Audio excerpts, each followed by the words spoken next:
Kami ulang kembali berita-berita sekitar Makassar, pilihan kami hari ini.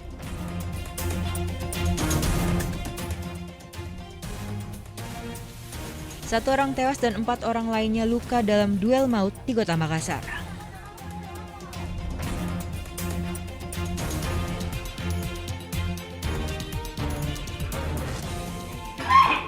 Kawanan perampok gasak uang 400 juta rupiah dan sejumlah emas batangan di sebuah gudang retail di Kota Makassar.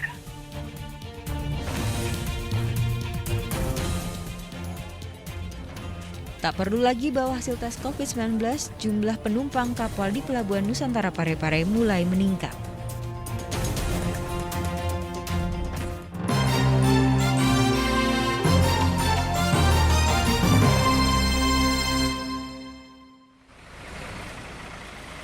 Sejumlah truk yang dikategorikan overdimension dan overload atau odol diberhentikan personel satuan lalu lintas saat melintas di Kota Parepare Jumat lalu.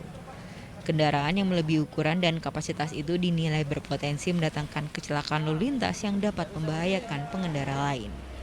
Kasat Lantas Polres Parepare mengatakan salah satu sasaran operasi keselamatan adalah penertiban truk odol. Teguran ya. Kemudian kegiatan overload ini juga memang kita prioritaskan dalam kegiatan operasi keselamatan sebagai kegiatan normalisasi terhadap kendaraan overdimensi atau overload. Ya. Kita intensitaskan untuk yang pelanggaran operasi keselamatan itu yaitu 7 pelanggaran pokok yang potensi kepada kecelakaan lalu lintas dan juga ditambah dengan kendaraan angkutan barang yang overload atau overdimensi. Meski belum diberikan tindakan, pengendara truk odol harus mendaftarkan kendaraannya untuk dilakukan pemotongan kendaraan sesuai aturan yang berlaku. Selain itu, personel satuan lalu lintas juga berkeliling memberikan himbauan kepada para pengguna jalan. Suwardi Gatang melaporkan dari Kota Parepare.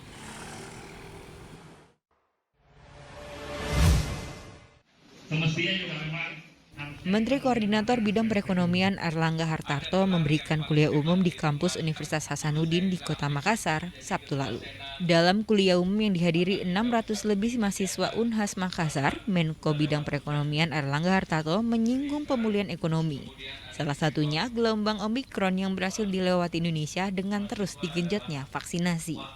saat transmisi Omikron ini sudah puncaknya kemarin sempat. Selain berbicara mengenai pemulihan ekonomi di tengah pandemi COVID-19, Erlangga juga meminta universitas menjadikan digitalisasi sebagai mata kuliah wajib untuk mahasiswa. Para mahasiswa pun tertarik hingga menanyakan program digitalisasi di tanah air. Pertanyaan saya di sini, bagaimana dengan daerah-daerah yang lainnya, terutama di kawasan timur, bagaimana caranya agar mempercepat digitalisasi di kawasan timur? Terima kasih, Pak. Menutup kuliah umum, Erlangga berharap mahasiswa Universitas Hasanuddin dapat menjadi penggerak ekonomi lewat transformasi digital, baik dari sektor ekonomi hingga pendidikan. Sehingga mahasiswa-mahasiswi sini bisa difasilitasi untuk menjadi startup baru.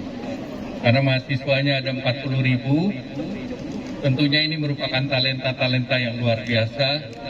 Dan dengan adanya co-working space yang juga bisa dikerjasamakan dengan Telkom dan Kementerian Perindustrian, diharapkan bisa ada startup yang bisa muncul dalam 2-3 tahun ke depan. Diperkirakan keterampilan digital bisa berkontribusi hingga 4.434 triliun rupiah kepada PDB Indonesia pada 2030 mendatang atau setara 16% dari PDB. Pemerintah pun mendorong peluang ekonomi digital di Indonesia untuk meningkatkan kesejahteraan rakyat.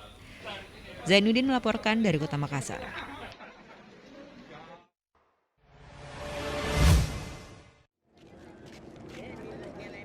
Kesya Bandaran dan Otoritas Pelabuhan KSOP Nusantara Parepare mencatat peningkatan signifikan penumpang yang berangkat maupun tiba di dermaga Pelabuhan Nusantara Parepare Jumat lalu.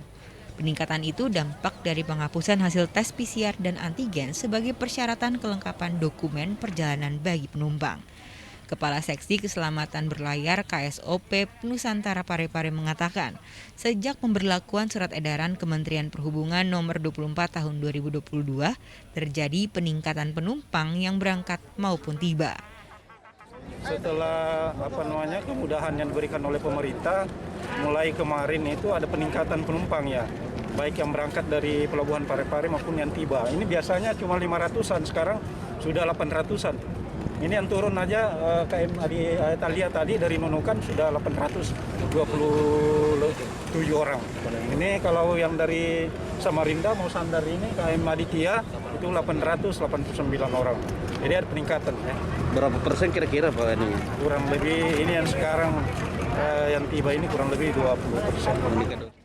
Peningkatan penumpang di pelabuhan diprediksi terus meningkat, apalagi menjelang Ramadan dan Idul Fitri. Kebijakan pemerintah melonggarkan persyaratan kelengkapan dokumen perjalanan membuat banyak pekerja migran mengambil cuti untuk kembali ke kampung halaman. Seperti pekerja migran Indonesia (PMI) yang mengadu nasib di Malaysia, mulai terlihat di Pelabuhan Nusantara Parepare.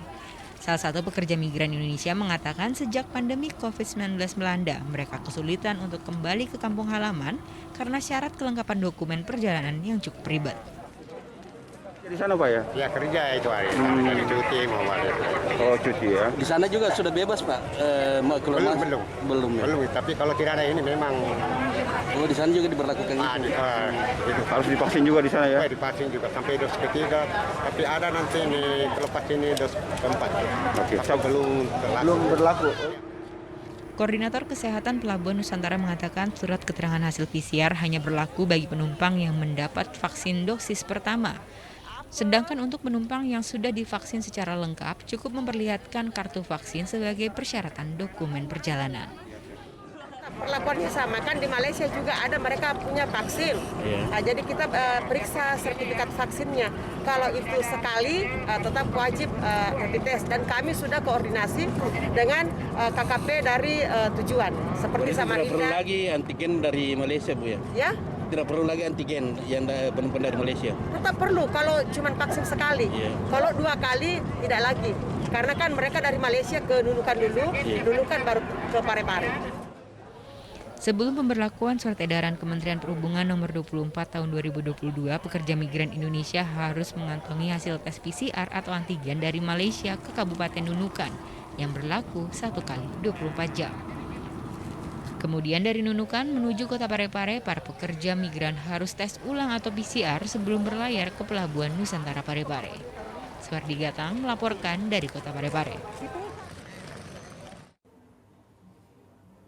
Informasi tadi sekaligus mengakhiri jumpa kita pagi ini. Atas nama rekan yang bertugas, saya Ilham Ardiansyah mengucapkan terima kasih atas kebersamaan Anda. Selamat pagi, selamat beraktivitas, dan sampai jumpa.